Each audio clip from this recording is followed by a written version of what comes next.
Well, good morning, everybody. Welcome to another edition of our live stream shows here with PBALC. Our 2021 live stream shows are sponsored by Southwest 66 Credit Union, so we're thankful for them for their sponsorship this year.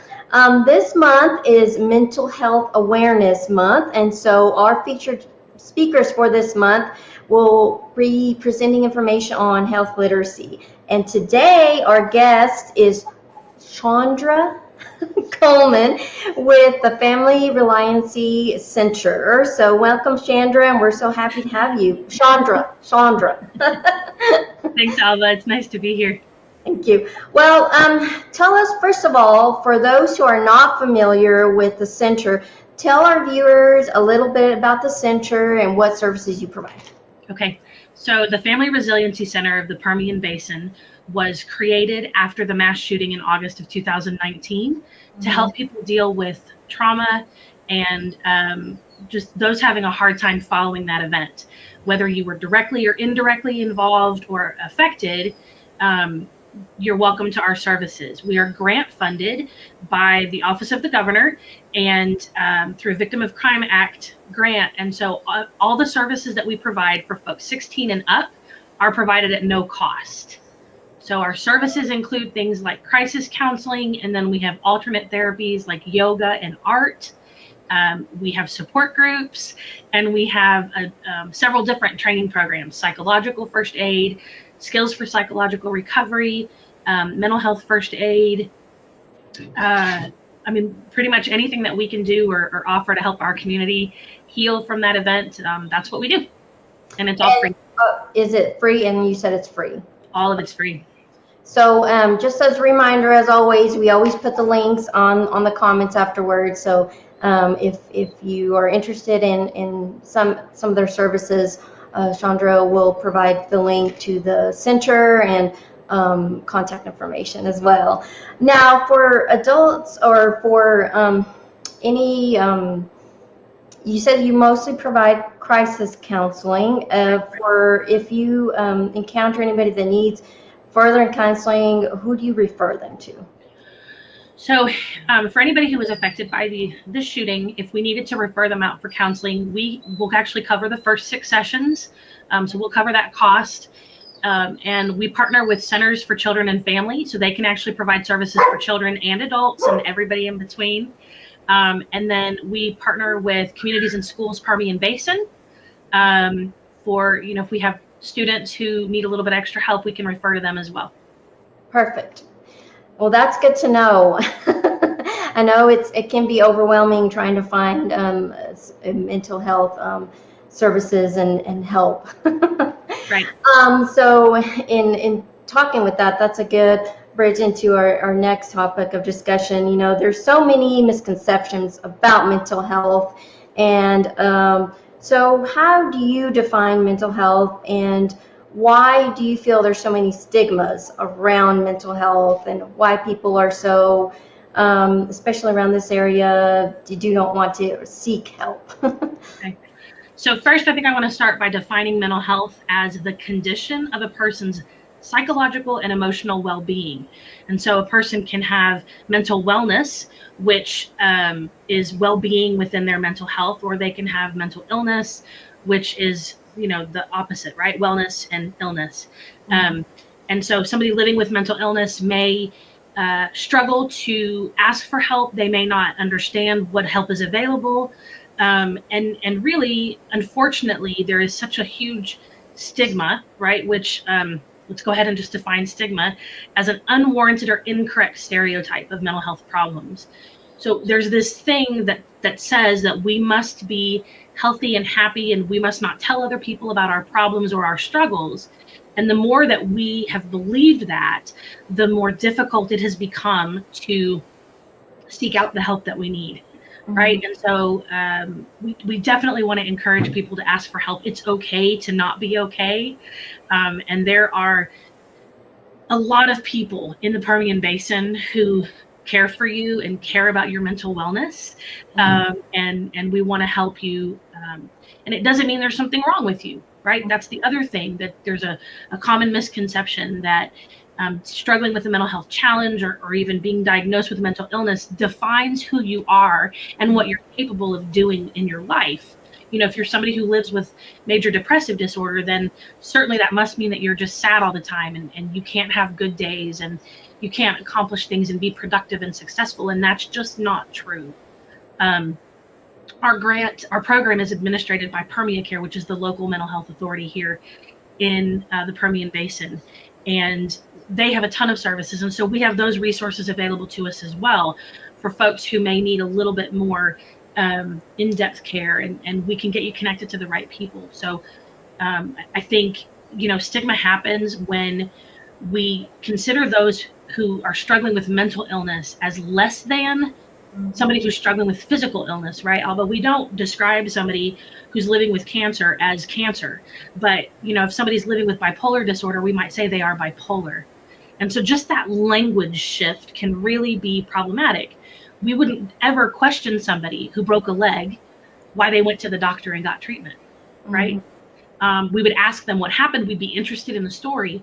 But if we learn that somebody is living with depression, we tend to shy away from that conversation, like, oh, we don't talk about that. And so we almost make it a blame situation, like they've done something wrong because they're living with mental illness. And we want to just fight that as much as possible. And we want to be open about mental illness and wellness. And we want to help people make choices and empower them to really actively pursue mental wellness in their lives. Yeah. And I think also too, it's a culture. We have a question here. I wonder if the speaker might comment on overcoming the stress of finally asking for help. I think this stops a lot of people from asking for help. Thank you, Greta, for that question. That's fantastic. So I think it's about asking for help with anything, right? If you're a student and you're struggling with homework and you finally ask somebody for help and they're able to explain it to you, there's that sense of relief, right? If you're someone struggling with thoughts of suicide and somebody asks you that question, are you thinking about suicide? You finally feel heard, right? You feel relief because, hey, here's somebody who's willing to hear what I need to say and who's able to talk to me about it. And there is just a tremendous amount of relief in realizing you're not alone in the struggle.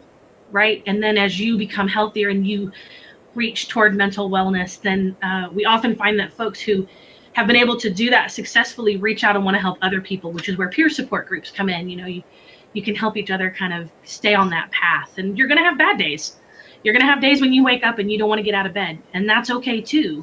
You can be sad and you can feel what you need to feel. You just can't stay there by yourself. You can't get stuck in that sadness because we want to help you get out of it. Exactly. Well, and speaking to that, I think a lot of people don't seek out help because, especially, it's a cultural thing. Especially here in Texas, it's like, oh, you just need to get over it. You need to pick up bootstrap or whatever that saying is, and just rub some dirt on it. You know, and especially, you know, because we here at the Literacy Center, we have a lot of immigrants and refugees, and their culture is very different. It's like, it's seeking help for seeking mental health help is not an issue. It's kind of like, I know in my culture, Mexican, Hispanic culture, it's like, no, you just need to get over yourself. You know, what are you talking about? You're not crazy. You don't need help. You don't need therapy. You don't need any of that. So, how do we break those stigmas, especially, culturally? I think things like this are a really good step, right? Mm-hmm. Talking about it openly, having a forum where people can ask questions. I think we have to get past the idea that you just rub some dirt on it when you don't feel well, right? If you have a cut on your leg and you rub some dirt on it, what's going to happen? You're going to get an infection, right? You have to get in there and burn more. Right. You got to get in there and clean it out, and you've got to help that wound heal. And so physical wounds and psychological wounds are similar in that they both need time to heal. The difference is you don't see the psychological wound. And so some people often culturally feel that it's important to just suck it up or hide it or put it away. We don't discuss it. If you acknowledge it, it makes it more real. And I really want people to understand that most mental illnesses are treatable, right? And there's a difference between treatable and curable, and that's an important distinction. But you can absolutely live with a mental illness and be mentally well. You can have mental health well-being because you are in treatment, you are talking to someone. For some people, medication is part of that treatment plan, although it's not ever the only treatment plan, right? We want there to be other things involved. And so I think it's just really about honesty and openness, and watching our language, making sure that we're not making it difficult for people to talk about. If you hear somebody say about someone who's living with mental illness, oh, they're just crazy, right? If you're struggling with a mental health challenge, even if you haven't been diagnosed, you are less likely to feel safe talking to that person or being around that person. And we do this to our family members, right? Where we don't even intentionally do it, but we make judgmental or critical statements. We have our own set of values and we try to push those on to other people.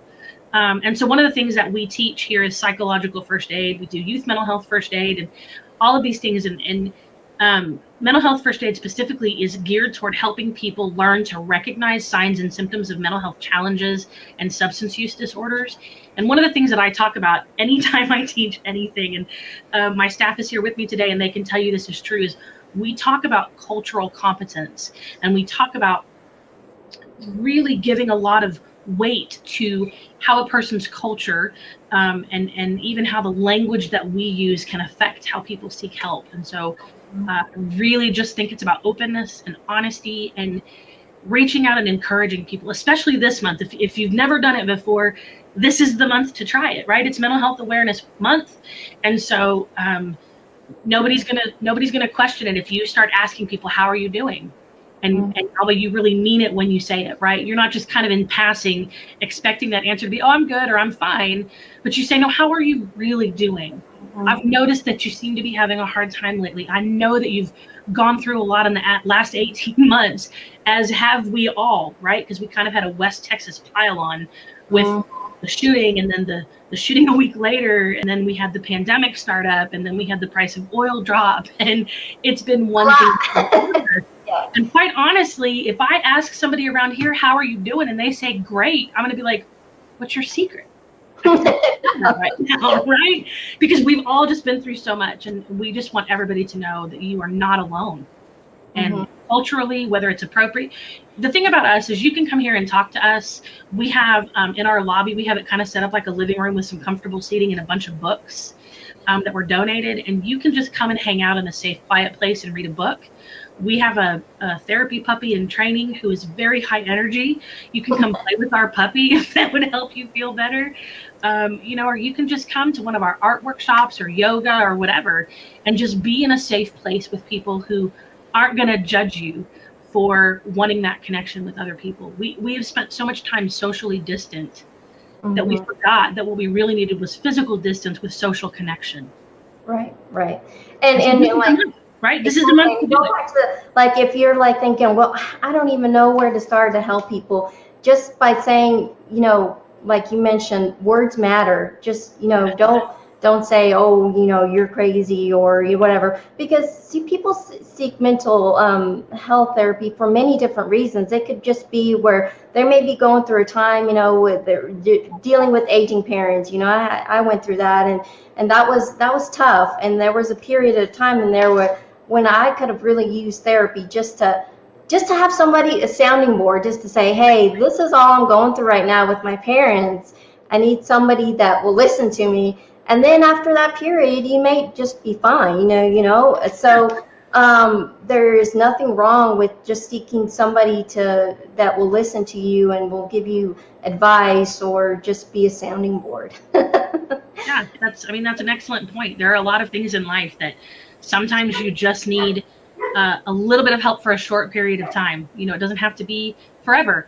But if you feel like you have somebody who's supportive and who's walking alongside life with you, then chances are excellent that everything is going to seem more manageable and feel less overwhelming when you realize just how alone you are not, right? Because we're not alone, and we need that social connection and we need that support sometimes, and it's okay to need that. If I need it, I get it. Like there is no shame in my game, Alba. When I need to talk to a counselor, I have a fantastic woman that I've talked to. I've known her for many, many years, and if I need a little bit of help, I'm going to get a little bit of help, and that's okay. I mean, it's not any different than, getting mental therapy for your mind versus physical therapy when you're like feeling, oh, I need to go get a massage. My Right. bones are, it's just, you view it that way. You're like, Can oh, you man. imagine someone with a broken leg who's like, I don't need the cast. I'm just going to deal with it myself. Exactly. Right? Nobody would ever do that. And we would be like, I'm going to go ahead and take you to the hospital now. Mhm. Right? We would want that person to get help. And so it's the same thing. We need to encourage those that we love to get the help that they can benefit from, right? I don't have to say you need the help, but you would benefit from it sometimes. And you know that. And so we're here, and you can reach out, and it's therapy for your brain. Just see it like, you get therapy for massage therapy for, right. Your arms or whatever that you're feeling sore. You're just going to go get brain therapy. You're just going to talk to a friend, right? Like here especially, you're just going to come talk to a friend. And if we agree that you need something a little bit more, then you're going to just talk to a different friend. And anybody who's in this field in the Permian Basin is here because we want to be in it. We want to help people. Yeah. Right? And we don't live here for the fantastic weather and beautiful scenery. Right? And we really need to get over to those stigmas so that people can seek that help and get over those misconceptions, because back to why your organization was created, the gentleman that unfortunately caused these probably had some mental health issues. And if he had sought help earlier, I wonder if this could all have been prevented. Right. And unfortunately, we'll never know the specifics of his story because he's not here to share that with us. Right. But we do know that people with mental illness are very often, people fear that they might be violent, but they're often not. Someone with a mental illness is actually more likely to be the victim of violence versus the perpetrator. And so we want to be careful even with that, right? Because we don't want to say, oh, well, he killed people, so he must have been mentally ill. We don't know the details of his history. And what we do know is that as a result of his actions, there are people who would benefit from help. And so we want to make sure that we're clear about that and that they can come get help, whether they were directly involved or indirectly affected by what happened.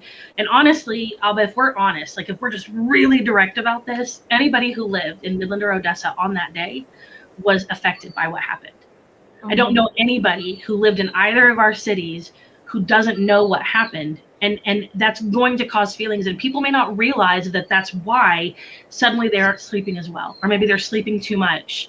Or maybe they're more irritable with their family. Or they're just not enjoying life the way that they used to. And they might not necessarily realize that that's related to that event, which is the other thing, right? If you notice one of those signs and symptoms, that life just doesn't feel as good or as bright as it did before that event, reach out and let's talk about it. And it may just be a thing that you need to have one really good, deep conversation and talk about how you felt about that day. And then you're good to go. And, you can see not today because there's not any, but you can see the sunshine more clearly, right, in our skies. And so if people aren't sure and maybe life has just felt off, then reach out. We are here for that very reason. Yeah, and there's so many, not just in Midland, Odessa, but there's so many shootings going on in the world right now, unfortunately, and that has to affect, your mental health, because you're thinking, wow, you can turn into a very pessimistic person. It's like, golly, this world is awful, and it's not necessarily, it's not awful. I mean, you can right, it's not. I mean, we have a fantastic world and there are a ton of opportunities, and we want people to enjoy life. What you're describing is a trauma reminder, right? A shooting in another area can remind us, because we've now had one in our community, what happened that day. For those people who lost a loved one or a family member, or even those who were injured and they lost that feeling of safety, that loss reminder can trigger feelings and memories of that day. Even now, a year and a half, almost over a year and a half later, we're in May. I keep forgetting it's May. It's gone by so fast. And so, anything that reminds you. And then when you see stuff on the news, that can also trigger those reminders. And so, sometimes it's about, okay, well, what are my reminders and how do I deal with them? We can teach you some coping skills. We don't teach coping skills that we don't use, right? So if we teach you something in our center, it's because one of us here, we know that this can be effective. And so, you're learning from us, and you're getting to benefit in the knowledge that we have of our own life experiences. Denise is one of our outreach specialists, and the mail carrier who was unfortunately killed that day was actually her mail carrier. And a couple of days before, she'd had a conversation with her. And so we were directly affected as a team. And that's one of the reasons that we're here, because we want to help other people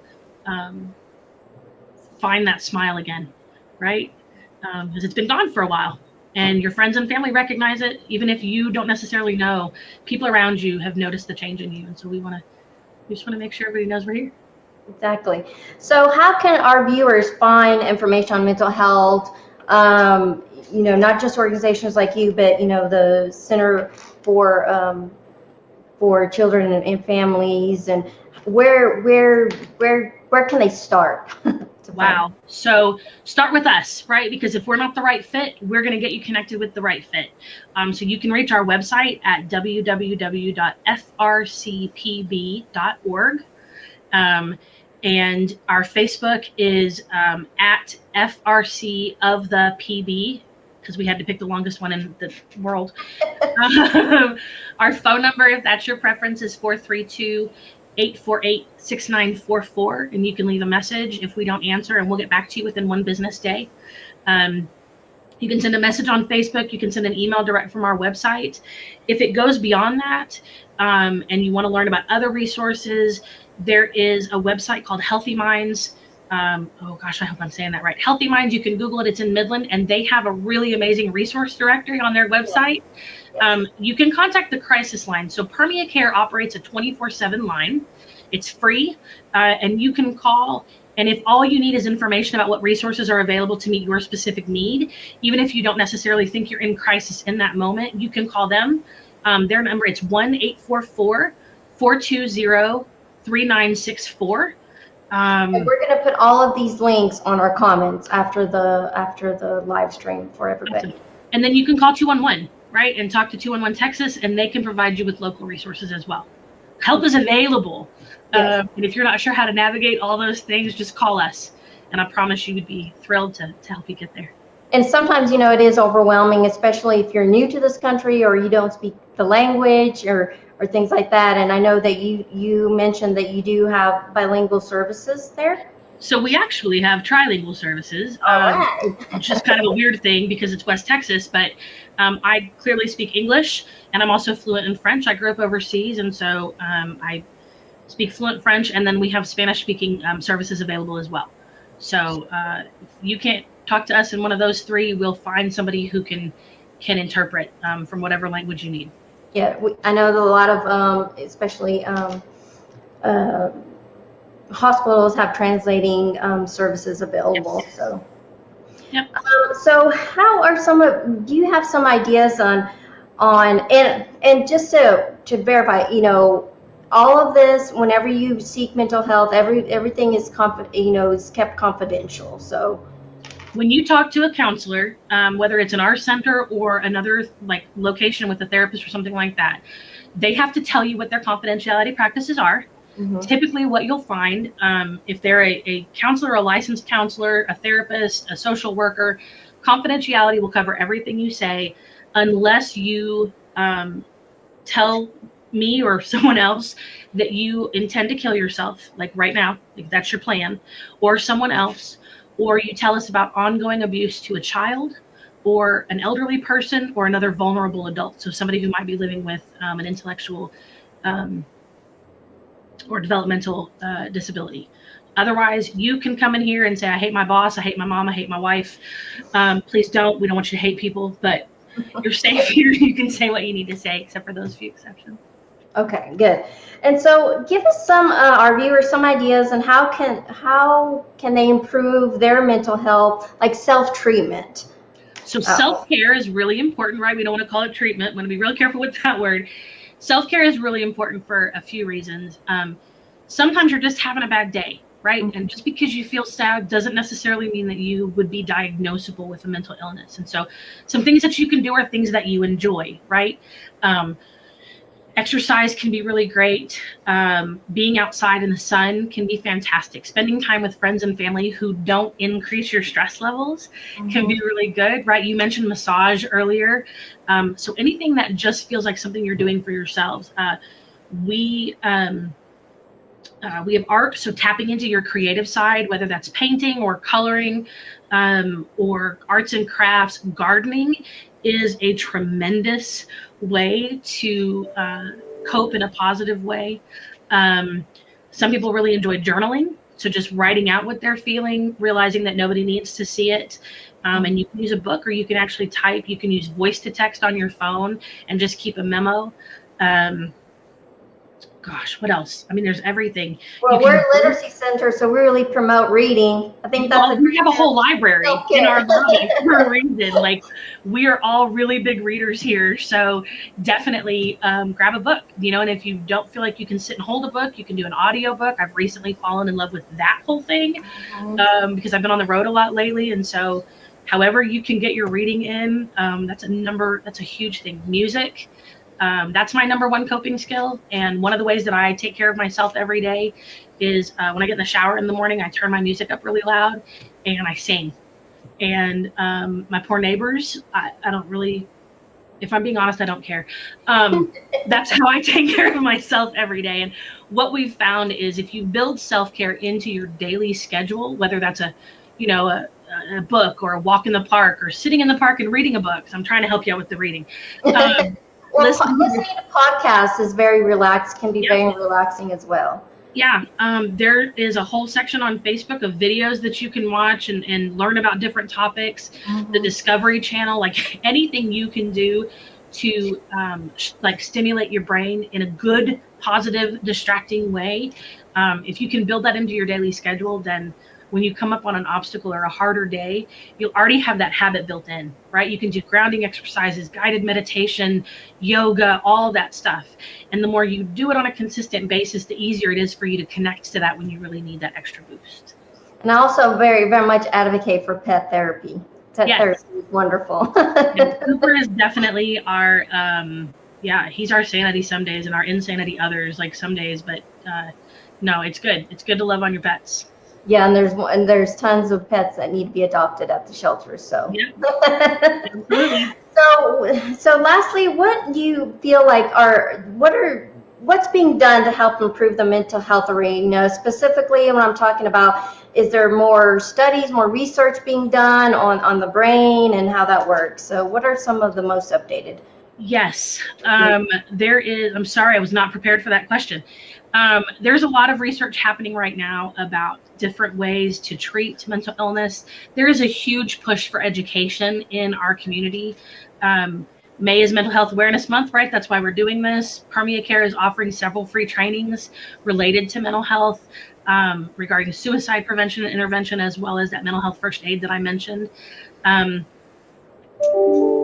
I think there's just a really big push in general around the world. And I think we're even seeing, and it's good in some ways, right? So I want to say moderation in all things. We're hearing a lot of celebrities talk about mental health and mental wellness and mental illness, and their willingness to be open can often help reduce some of that stigma.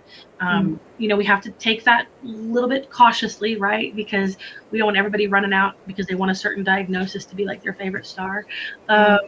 But everything that we can do, research shows the more you talk about it, the easier it is to deal with. And early treatment is more effective in most cases. And so the earlier somebody intervenes and helps somebody else get the help that he or she might benefit from, then the more effective the treatment plans can be. Perfect. So any last thoughts? We have a mental health speaker series that's happening this year. You can get more information on our Facebook page or on our website. We're super excited. We just confirmed for September, since it's Suicide Prevention Month, that Reese Butler, who is the founder of 1-800-SUICIDE and the Kristen H. Brooks Center out of Maryland, is going to be one of our guest speakers that month. So woohoo! We're super excited for that. And if you really, really need something amazing and sweet, Bert's Desserts here in Odessa is the best baker I've ever known. I have to push him every time because he brings us Hey, really amazing. self-care, right? Yeah, right. Like, so, do it in moderation. You want to eat the whole cake? Don't. You got to turn it down. You just eat a little bit at a time. But yeah, just self-care. And days like today with the gloominess can be especially difficult for those suffering and living with mental health challenges. And so do something extra nice for yourself today. You know, even if it's just getting a cookie with lunch that you wouldn't normally get. Reach out and seek help. Don't Yes, be afraid. please. Mhm. Yeah, we're here. Thank you, Chandra. It was a pleasure speaking with you, and I hope that our viewers learned something and will seek help if they need help, and if not, then hopefully they will learn something and be able to get help for those that they feel might need help as well. Awesome. Thank you so much, Alba, and shout out to Andrea, who's in the background taking care of all of this. But it's been my pleasure, and we look forward to working with you soon. Thank you. Thanks. Bye-bye. Bye, everybody.